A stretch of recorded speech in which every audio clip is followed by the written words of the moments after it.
নারায়ণগঞ্জের বন্দরে এখন যেন ছোটখাটো একটি আন্তর্জাতিক সম্মেলন বসেছে। তবে সেখানে নেই কোনো কূটনৈতিক বৈঠক, নেই নিরাপত্তা বাহিনীর কড়া পাহারা। আছে শুধু দুটি মহিষ, যার মধ্যে একটির নাম ডোনাল্ড ট্রাম্প আর একটি বেনিয়ামিন নেতানিয়াহু, যাদের দেখতে ভিড় করছেন উৎসুক জনতা। এদিকে জেলার সব উপজেলার খামারগুলোতে শেষ মুহূর্তের পশু পরিচর্যা চলছে।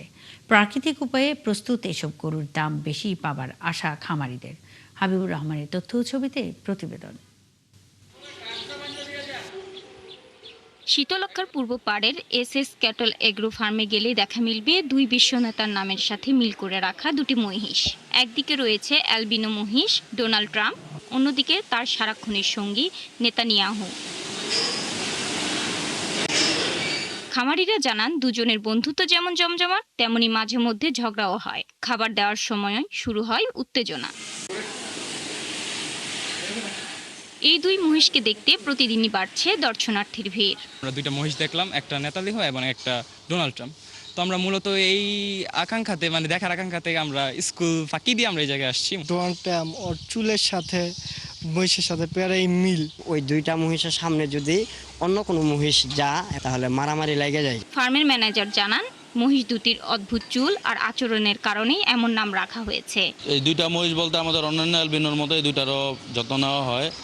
আপনার খাবার হচ্ছে আমাদের নিজেদের বানানো দানাদার প্লাস ঘাস খড়, 12 মাসে আমরা এই ধরনের খাবারগুলাই খাওয়াই। 715 কেজি একটা হলো 750 কেজি। তো এগুলো 6.5 থেকে 8 লাখ টাকার মধ্যে আর কি আমাদের বেচা বিক্রি চলতেছে। এদিকে জেলার 5 উপজেলার ছোট বড় 6,537টি খামারে চলছে শেষ মুহূর্তের পশু পরিচর্যা। এরই মধ্যে অনেক খামারে পশু বিক্রি শুরু হয়েছে। গরু দেখতে আসছি, বাইরের হাটে তো ভালো করে গরু দেখা যায় না, এরকম শৃঙ্খলা নাই। এখান থেকে আপনার যদি আমি গরু বুকিংটাও দেই, সেটাও আপনার আমি ঈদের আগে তারা আমার পৌঁছায় দিতেছে। অনেক সময় একটা বেচা কেনার বিষয় ব্যাপারী ভাইরা ন্যায্য মূল্যটা পায় না, হ্যাঁ, দালালের কারণে। তো সেইখান দিক থেকে এই জায়গায় কোনো ওইরকম কোনো পসিবিলিটি নাই। খামারিরা বলছেন, প্রাকৃতিকভাবে পশু পালন করছেন তারা, তাই এগুলো চাহিদাও রয়েছে বেশি। যে গরু লালন পালন মোটা তাজা ক্ষেত্রে আমরা করে থাকি, সেটা মূলত হচ্ছে কাঁচা ঘাস, শুকনা খের এবং হচ্ছে কি আমাদের যে দানাদার খাবারের মিশ্রিত যেই প্রক্রিয়া আছে, তার মাধ্যমে আমরা গরুগুলোকে বছর ব্যাপী লালন পালন করে তারপরে কোরবানির জন্য প্রস্তুত করি। জেলা প্রাণী সম্পদ কর্মকর্তা জানান, এবার চাহিদার বিপরীতে দেশি পশু সরবরাহ বেশি রয়েছে। নারায়ণগঞ্জ জেলায় আমাদের কোরবানিযোগ্য গবাদি পশু রেডি আছে 1,13,754টি, কিন্তু আমাদের চাহিদা আছে 1,03,000-এর কিছুটাও বেশি। এতে করে প্রায় আমাদের 10,700-র মতো গবাদি পশু, কোরবানিযোগ্য গবাদি পশু উদ্ধৃত আছে। এই গবাদি পশুগুলি রেডি করতে 6,537টি খামার, ছোট বড় খামার আমাদের নারায়ণগঞ্জ জেলায় এই খামারে এই গবাদি পশু, কোরবানিযোগ্য গবাদি পশুগুলি রেডি হয়েছে। নারায়ণগঞ্জে এবার 1,03,047টি পশুর চাহিদা রয়েছে। এর বিপরীতে প্রস্তুত রয়েছে প্রায় 1,13,754টি পশু। শাকিলা সিথি, 71। গরুর খামার এবং হাটের খবর জানাতে নারায়ণগঞ্জ থেকে যুক্ত হচ্ছেন সহকর্মী হাবিবুর রহমান। হাবিব, পশুর হাটগুলো কেমন জমে উঠেছে এবং বিশাল আকৃতির গরুগুলো বিক্রি নিয়ে কি বলছেন খামারিরা? নারায়ণগঞ্জের বাজারগুলো আস্তে আস্তে জমতে শুরু করেছে। অলরেডি উপজেলা এবং সিটি কর্পোরেশন এবং পৌরসভা লেভেলে সকল টেন্ডার প্রক্রিয়া শেষ করে বাজারগুলো সাজানো শুরু হয়ে গেছে। পাশাপাশি নারায়ণগঞ্জে যে 6,537টি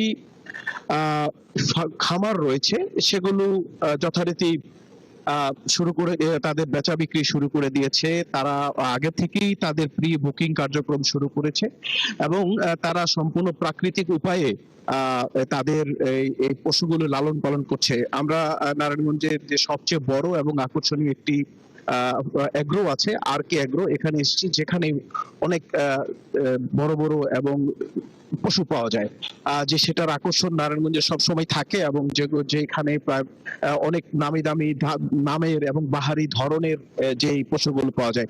তবে জেলা পশু কর্মকর্তা যিনি আছেন, তিনি আমাদেরকে জানিয়েছেন যে তাদের এবারে টার্গেট হচ্ছে 700 কোটি টাকার বাজার ধরা।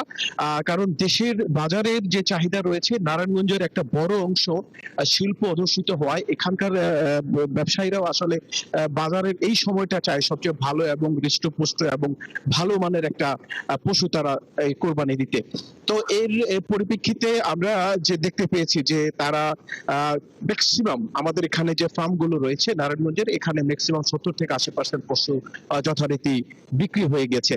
অল্প কিছু বাকি রয়েছে, এগুলো হয়তো ঈদের আগের মধ্যেই শেষ হয়ে যাবে। তো এর মধ্যে জেলা যে পশু কর্মকর্তা বলেছেন যে তারা প্রত্যেকটা ফার্মে তাদের নজরদারি অব্যাহত রেখেছেন যাতে করে কোনো রকম হরমোন ব্যবহার করা না হয় এবং সম্পূর্ণ প্রাকৃতিক উপায়ের জন্য তাদেরকে এই বড় করা হয়েছে, এরকমটা তারা আমাদেরকে জানিয়েছেন। পাশাপাশি সামনের যে বাজার আছে সেটাকে তারা করার জন্য, ধরার জন্য এবং তারা সর্বোচ্চ সাপোর্ট দিয়ে যাচ্ছেন খামারিদের, এমনটা আমাদের জানিয়েছেন জেলা পশু। মানে আপনি আছেন, খবর রাখতে থাকুন, আমাদের সঙ্গেই থাকবেন। গরুর খামার এবং হাটের খবর জানাতে নারায়ণগঞ্জ থেকে হাবিবুর রহমান যুক্ত ছিলেন।